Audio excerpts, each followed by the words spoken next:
Welcome to this deep dive. We've got a really interesting one today, I think. Turning obstacles into advantages. You guys sent in some fascinating sources on this topic, and we are going to break down exactly how to actually apply it to your own life. And we've got, let's see, stories about some historical figures, some practical philosophies, and even maybe a little bit of Zen wisdom in the mix. Yeah, what I find really fascinating about this topic is that it really challenges our natural inclination, to view obstacles as these like impenetrable roadblocks. Yeah. Instead, we can kind of train ourselves and learn to view them as like opportunities, even like fuel for our ambitions. Okay, so let's just jump right into it. The first source kind of introduces this concept and, really highlights Roman Emperor Marcus Aurelius, who kind of amazingly used all these challenges he faced to practice virtues like patience and courage. It might seem kind of surprising that even an emperor, someone who has it all at the top, Mhm. facing wars, plagues, even betrayals, found strength in this philosophy. Right. But what Aurelius understood was that, like the obstacle itself, it doesn't actually determine the outcome. Right. It's our reaction to it that truly matters. So it's not about avoiding the obstacle altogether, but changing how we approach it. Exactly. Yeah. It's about actively shaping our perception. Yeah. Like think of it this way. You're walking through a forest and you come across a fallen tree. You could see it as this impassable barrier and turn back. Hmm. Or you could see it as a chance to tempt your agility, and climb over it. The obstacle's still there. It hasn't changed. All right. But your perception dictates your experience. That's a great analogy. And speaking of different perspectives, our next source really highlights John D. Rockefeller, who during, the Panic of 1857, he saw opportunity where everyone else was seeing disaster. Yeah, it's really interesting. So what was it about his approach that allowed him to thrive during this pretty crazy crisis? I think instead of getting caught up in all the fear and the panic that was swirling around him, Rockefeller just like honed in on what he could control. Hmm. And for him, that was learning and discipline. He actually used the economic downturn as a chance to really, you know, intensely study the market, Wow. identify weaknesses, and make some really, really strategic decisions. Yeah. For him, that panic of 1857, it wasn't a defeat. It was like a masterclass in resilience. That's incredible. So he turned what could have been, this devastating setback into this really valuable learning experience. Now, our next source focuses on a completely different kind of obstacle, and it's the wrongful imprisonment of Boxer Rubin, Hurricane Carter. Yeah. This is a powerful story. Carter's story is a powerful example of how we're never truly powerless. Yeah. Even unjustly incarcerated, he just refused to let the situation break him. He really focused on, again, what he could control, Hmm. his mind and his will. He actually dedicated all his time to studying law and philosophy. Wow. It's so, you know, I think that's a good takeaway for anyone listening because it's easy to feel helpless when we're facing these obstacles. But Carter's story, I think, is a good example that reminds us that we do have agency. We have control over our thoughts and our actions. Yeah, absolutely. That really aligns with the Stoic concept of, what they call inner freedom, Hmm. which really emphasizes recognizing that our thoughts and reactions are always in our control, Uh-huh. no matter what's happening around us. So even when it feels like the whole world is against us, we still have the power to choose how we respond to the situation. Exactly. That choice, that internal freedom, it's like the seed of resilience. And that brings us to another critical point, and it is studying our nerves. One of the sources here highlights Ulysses S. Grant, his incredible composure during all the chaos of the Civil War. I mean, just imagine shards of glass raining down around you and not even flinching. That is some serious emotional control. Yeah, it's pretty incredible. So how can someone train themselves to achieve that level of calm in these high-pressure situations? It's not necessarily about suppressing our emotions completely, but more about mastering them. Okay. Like think about astronauts. Uh-huh. They go through this incredibly rigorous training to handle the insane pressure of spaceflight. Right. And through that practice and that mental discipline, they really develop, they call it the cool head, which is just essential for making these clear decisions in, really high stakes situations. Mm. And what's interesting is this kind of training isn't limited to astronauts. Right. We can all cultivate that same composure through practice and awareness. Yeah, we can all train our minds just like astronauts training for spaceflight. One of the sources compares our kind of instinctive reactions to like a deer running into traffic. Its brain is just wired to run from danger. Right. And, that makes you realize that sometimes our initial reactions, they might not be the best choice. Yeah, that's a great analogy. Our emotions they can sometimes just hijack our rational thinking Mm. and kind of lead us to react in ways that really aren't in our best interest. So how do we cultivate that objectivity and avoid falling prey to those, knee-jerk reactions? The Stoics had this really interesting exercise for this. Yeah. They called it contemptuous expressions. Okay. And they would essentially visualize powerful figures, but in very mundane situations, to strip away the mystique and really see them clearly. That's an interesting approach. It's like taking someone off their pedestal and just seeing them as a regular person. Yeah. And another source uses a more relatable example, like giving advice to a friend. We can often see the solution to their problem so clearly because, well, we aren't emotionally entangled in this situation. Exactly. We're less invested, less biased.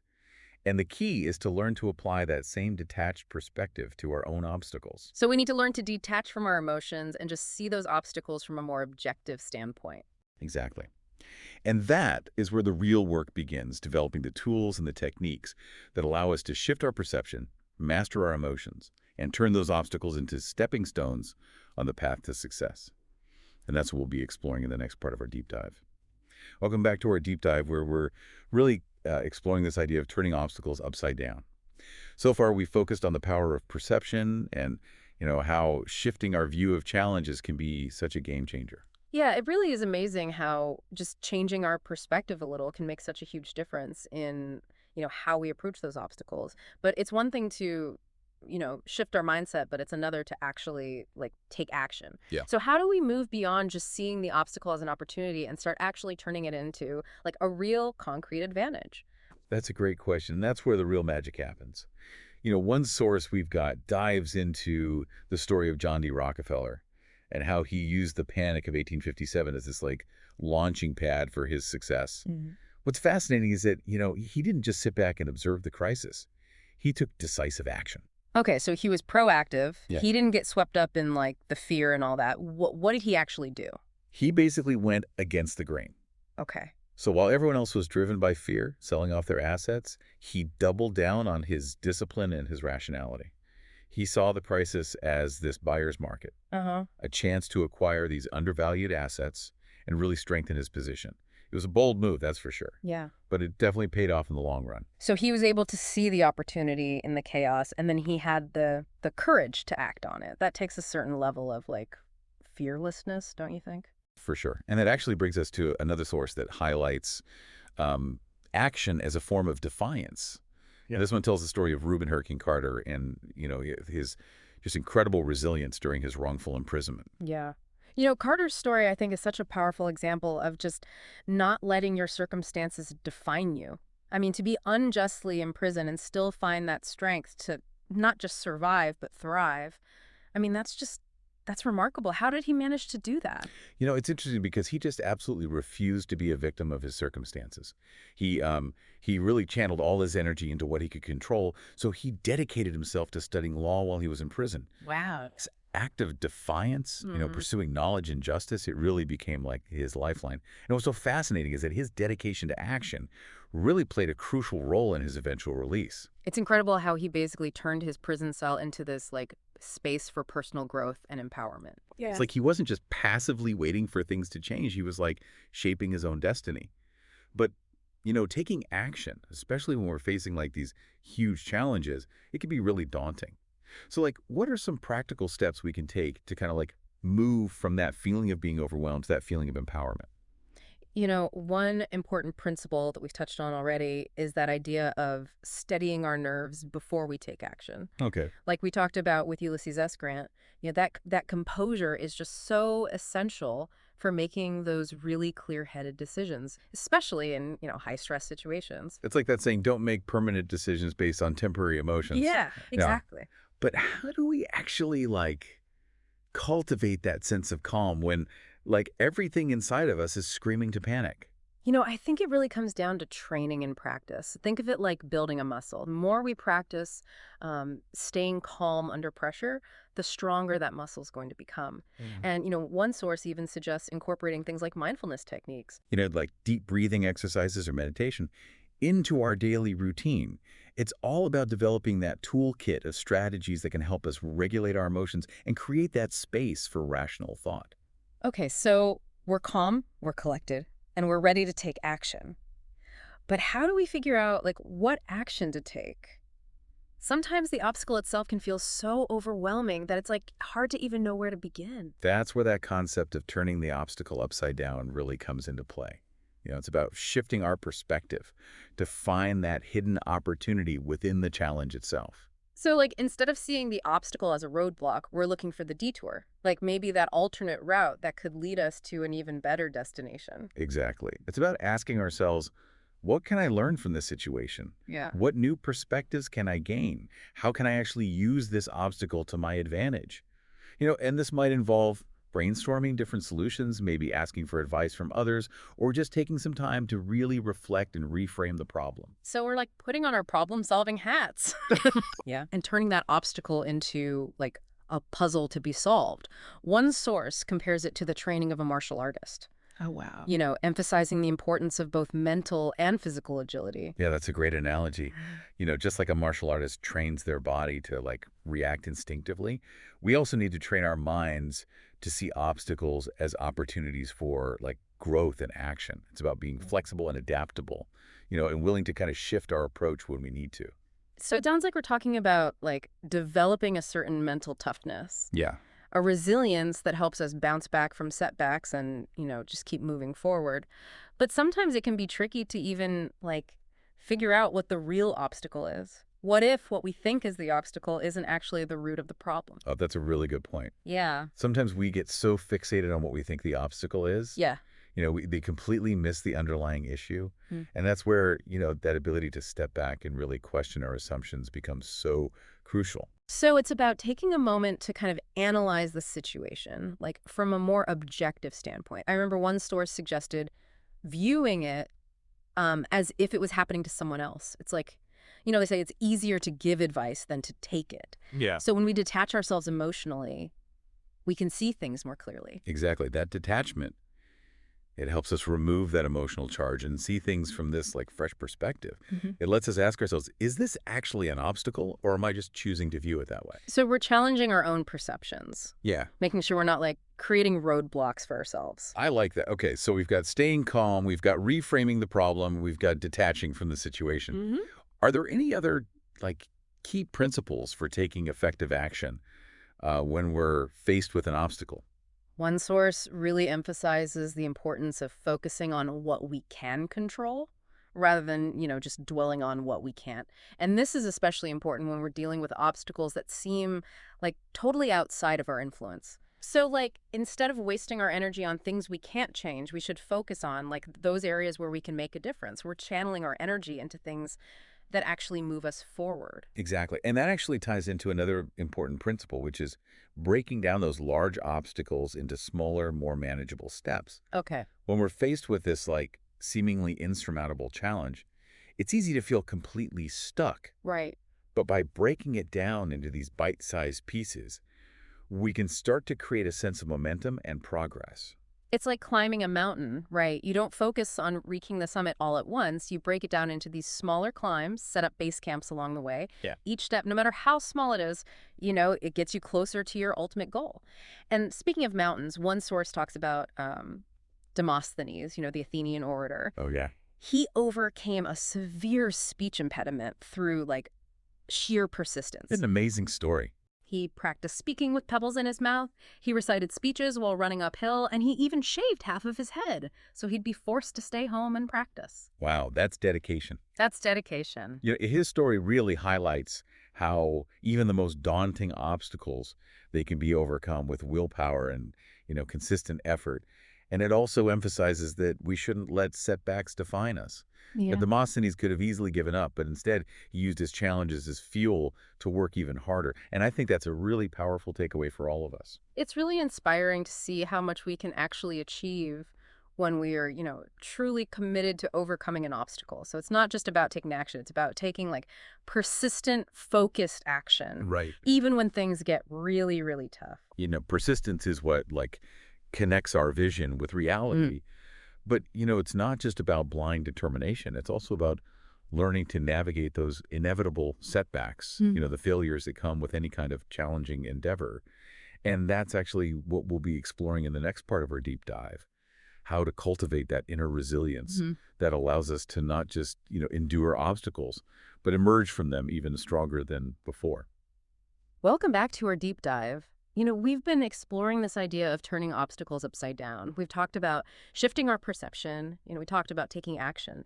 But there's one crucial element we haven't really discussed yet, and it's that inner strength that allows us to keep going when things get really, really tough. Yeah, you're absolutely right. We can have the best mindset in the world. We can have the perfect action plan, but without that strong inner will, it's so easy to just get discouraged and give up when things get challenging. I think, this inner will, it's like the fuel that keeps us going. It's that unwavering commitment to our goals, no matter what setbacks, what adversity we face. So we're talking about more than just willpower here. We're talking about cultivating a much deeper resilience that helps us not just, overcome these obstacles, but actually thrive in the face of them. Yeah, exactly. And, one source tells a story of Abraham Lincoln, who faced, just incredible trials and tribulations throughout his entire life. He dealt with intense criticism, political opposition, and of course, the immense weight of leading a nation through a civil war. Right. How did he not just survive those experiences, but actually grow from them? Lincoln's story is a beautiful illustration of it's not just about weathering the storm, it's about learning to dance in the rain. I like that. He didn't just, endure those challenges. He used them to refine his leadership, deepen his empathy, and just strengthen his resolve. It's almost as if those obstacles, instead of breaking him, they forged him into the leader he needed to be. Yeah, it sounds like he really embraced this idea that adversity, it can be a catalyst for growth. And I remember one source bringing up this Stoic concept of amor fati, Oh, yeah. which basically means loving one's fate. Yeah. And, this concept suggests that instead of resisting or resenting those difficult situations, we can learn to accept them, even embrace them as just an integral part of our journey. Yeah, amor fati, it's such a powerful concept. And, Lincoln's life is like a perfect example of it in action. He didn't see those challenges as some sort of punishment or, Yeah. misfortune. He viewed them as opportunities to learn and grow, to become this more resilient, more compassionate leader. He didn't just accept his fate, he embraced it. And I think that's what allowed him to rise above those challenges and really, leave this profound mark on history. Thinking about Lincoln, it makes me think about the importance of finding our why, our purpose. When we Right. have that strong sense of purpose, it can be such a powerful driving force, especially during those tough times. Yeah, absolutely. Having a clear why, it acts as our compass and it guides us through all the uncertainty and, really gives us a reason to keep going when the path is, it's rocky, it's difficult. And yeah, it provides that fuel for our resilience and helps us, reframe those obstacles as opportunities to learn and grow, but in alignment with our purpose. Yeah, it's like having that North Star, Right. just reminding us what truly matters and keeping us on track. But even with a strong sense of purpose, facing obstacles, I think it can take a toll on our overall well-being. Right. One source emphasizes the importance of maintaining a positive outlook, even when things are rough. Yeah, absolutely. And that's where that practice of gratitude comes in. Even in the midst of, those really, really tough challenges, there are always things to be grateful for. And taking the time to acknowledge those things, Yeah. to focus on the good, it can really shift our perspective. It helps us maintain that more positive, more hopeful outlook. So we're actively choosing to focus on the light even when we're surrounded by darkness. But sometimes it's not just about shifting our mental perspective. Right. It's about recognizing that we need to actually take care of ourselves, Yeah. Physically, mentally, and emotionally. You're absolutely right. Cultivating a strong inner will also means prioritizing self-care. And this looks different for everyone. It could be getting enough sleep, eating healthy foods, moving our bodies, practicing mindfulness, or even just, spending time doing those things that bring us joy and rejuvenation. It's all about recognizing that, we can't pour from an empty cup. Yeah, it's a good reminder that resilience is not just about pushing through. It's also about taking care of ourselves so that we have the energy, the capacity to actually face those challenges. One source also highlighted, the importance of building a supportive network, Oh, yeah. surrounding ourselves with people who uplift and encourage us. That's so crucial. We are not meant to go through those challenges alone. Yeah. Having that support system, whether it's friends, family, mentors, or even just a community of like-minded individuals, it can provide that sense of belonging, encouragement and perspective. Hmm. These are the people who remind us of our strengths. They offer that listening ear, and they help us navigate those difficult times. Yeah, it's like having this team of cheerleaders Right. reminding us that we're not alone, that we've got this. But, even with all that support, sometimes like we need to develop our own like internal toolkit for managing stress and adversity. Absolutely. And that's where finding healthy coping mechanisms comes into play. Whether it's journaling, meditation, spending time in nature, engaging in, some kind of creative pursuits, or even talking to a therapist, it's so essential to develop those strategies for, processing difficult emotions and just finding moments of peace and renewal. So it's about like finding what works for us as individuals. Yeah. What helps us manage stress, replenish our inner resources. And, we've talked a lot about embracing obstacles as, these opportunities for growth. Right. And one source really emphasizes, the importance of actively reflecting on our experiences, to really extract those valuable lessons. That is such a key point. Yeah. Taking the time to reflect on what we've been through, both the good and the bad, it can give us incredible insights and really accelerate our personal growth. It's about asking ourselves, what did I learn from this? How did this change me? What strengths did I discover along the way? And those reflections, they become the stepping stones for, future growth and resilience. So, like, we're turning those obstacles into, like, valuable learning experiences. Exactly. We're letting them shape us into, wiser, stronger, and more capable individuals. I really like that. Yeah, I think that's a beautiful way to look at it. This deep dive, I think it's been incredibly insightful. We explored the power of perception, the importance of taking action, and really, the transformative potential of cultivating that inner will that can't be broken. It's a really powerful reminder that while obstacles, yeah, they are inevitable, they're a part of life, they don't have to define us. Right. We have the power to choose how we respond to them, to learn from them, and use them as fuel to propel ourselves forward. Yeah, that's the key takeaway. The obstacle is the way. By mastering our perceptions, by taking strategic action and by cultivating this unshakable inner will, we can really transform every challenge into an opportunity Hmm. for growth, for transformation, and ultimately for triumph.